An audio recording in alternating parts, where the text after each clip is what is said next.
Hello, welcome to Scrapbooking Station. In this video, we're working with a sketch. And this is a sketch for a scrapbook page. I printed out an 8.5 by 11, but it will be a 12 by 12 page. But I look at these elements. It's not the same as copy and share everything on a card front because it's got to be personal. So it's going to be something you like. I'm going to put the camera over my shoulder, take a look at my process. As I'm looking at the sketch, again, I've printed it a little bit shorter. I wouldn't typically print it because I can work off my computer. But I've got two panels. What I love is these banners. And the other thing I love, if you're a scrubber, you know I love multiple photos. So I've got this. And the first thing I'm thinking about is stockings and Christmas. Because I've got to put together a lot of stockings. These are 9 tiny Christmas things. So I've got stockings. And I've got poinsettias. So when I pick my pattern paper for these borders, and for this interior. Well, first off, for the interior, I'm going to use a pattern as well. And I'm going to pair that up with a busier pattern for my borders. So, well and good. Here are my pictures. I've already printed them. I'm going to extend them out a little bit. I don't like 2-inch photos, so I'm going to go at least a 2 1/4, maybe 2.5 with that.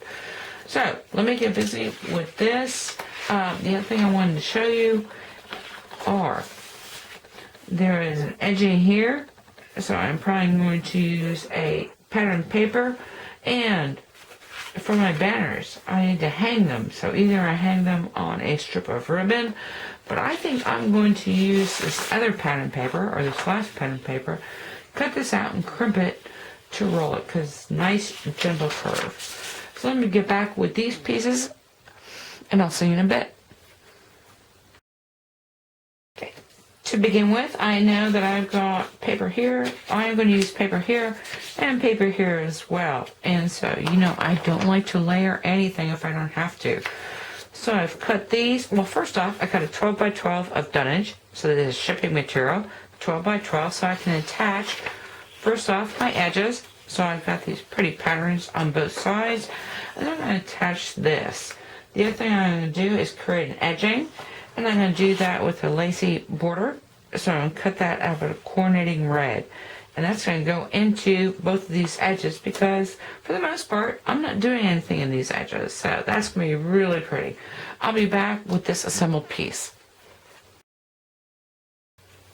Okay, once I reach this point, I've got my background down. I wanted to show you that photo because if you're persnickety with your cutting, this is 2 lacy borders. So I cut 2 strips. One to go on each side, but these ends, if you cut a little bit persnickety, you got ends to use. First off, I decided not to use another piece of my pattern paper.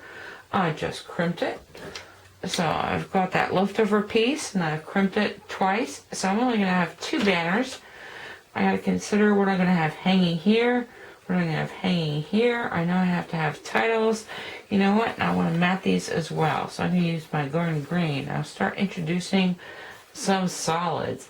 Before I go too much farther, I've got very shiny photographs here. I've got very vintage papers all over the place. So before I cut this, I actually printed it on some photo paper. So now I've got the same shine that I've got in these photos to kind of embellish these edges a little bit.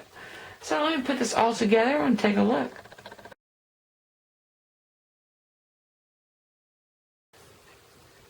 Okay, in the process, once I reach here, it's all about what layers go on top of other layers. So again, I've got, I think you can see it, I've got these little photos. And so here was the printed pattern paper onto photo paper. And I just very carefully cut those pieces. I need it. Let me pull this away so you can see. So every place I had a big poinsettia, I went ahead and did a little die cut. And so that gave me these pieces. I knew I needed at least 7. So I've got 7. If I've got little leftovers, I might extend them into the center. Let me pull back a little bit. I've added a couple other things. So I've added some sequins because I thought this is a page about embroidering some stockings, and so instead of just making a title, I created a tag title. So I embroidered ready to ship or ready to go. I haven't decided yet, or just ready. Added some more die cuts. I did a little with my embroidery thread. And so this piece is going to come over here, and I'm going to finish up this. I did cut some stockings. I'll place those, and I did back my photos. But you know what? I am also thinking about what am I going to do with the companion page.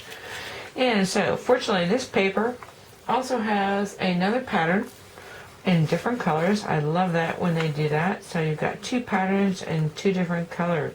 So that's what I'm going to do for my titling here. And instead of using this blue one, I'm going to use this chocolate one for the companion. So I'm back with this finished page, and then I'll show you what I'm going to do with the companion page.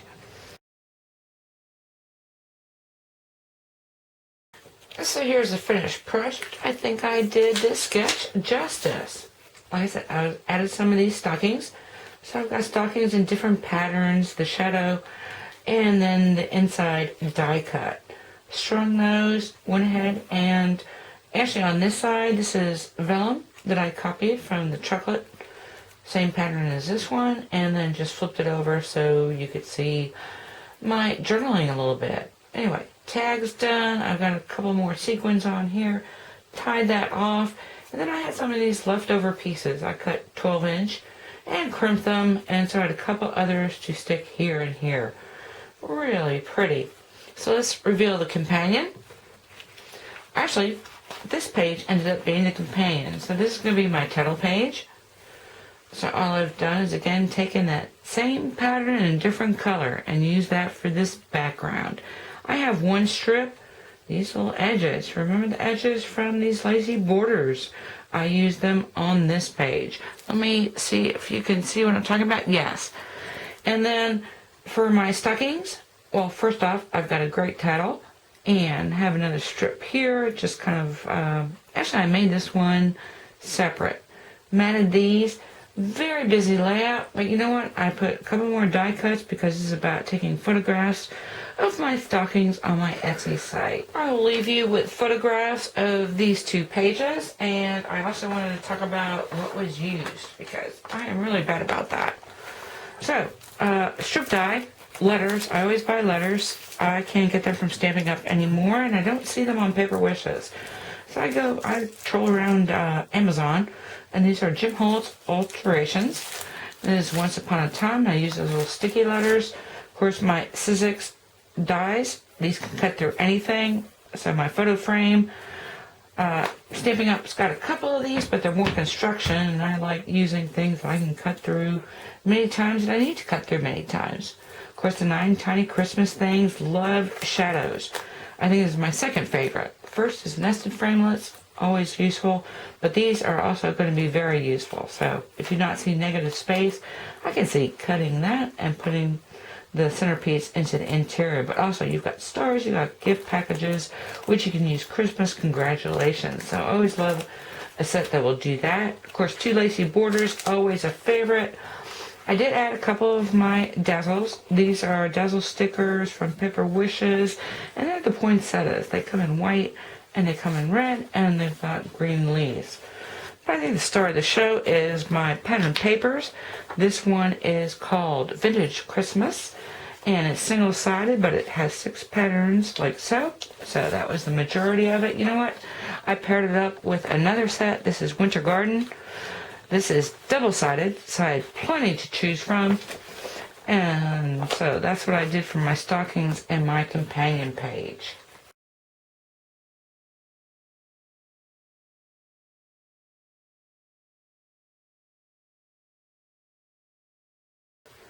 Okay, as I'm wrapping things up, I've always got several leftovers, and so I always like to make a card since I've got everything out. But this is a great prelude because I can use these pattern papers again. It's vellum, printed vellum again. But you know what? We're going to do something with sanding. My next video is going to be sanding your project's unique techniques. So we're going to talk about sanding different materials, what that core is going to look like, and how to accompany that to make really stunning cards and scrapbook pages. Anyway, I've got a little segment because I want to do a little tip and trick about getting your borders or your letters square. So just grab your liquid glue. I like liquid glue because you can kind of manipulate it until it sets, and some tweezers. I know the picture's going to be upside down, And that's okay because I need it closer to me. So anyway, I hope you took something with you that you can use in your own scrapping. As it happens, I have to embroider Roger onto another stocking. Anyway, thank you for watching. Okay, lastly, I've got this little tip and trick for you when you are adding letters to your scrapbook pages, especially if you're using a patterned paper that's got no lines on it, which I typically like to do. This one's actually got a little bit of a pattern. I'll try and zoom in a little bit closer after I finish this little segment.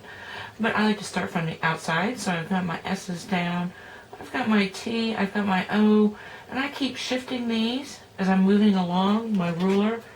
Well, first off, my scrapbook page is situated squarely or perpendicular onto my grid paper, and then I just found a line that I could come across and secure my straight edge. And that's the way you do that.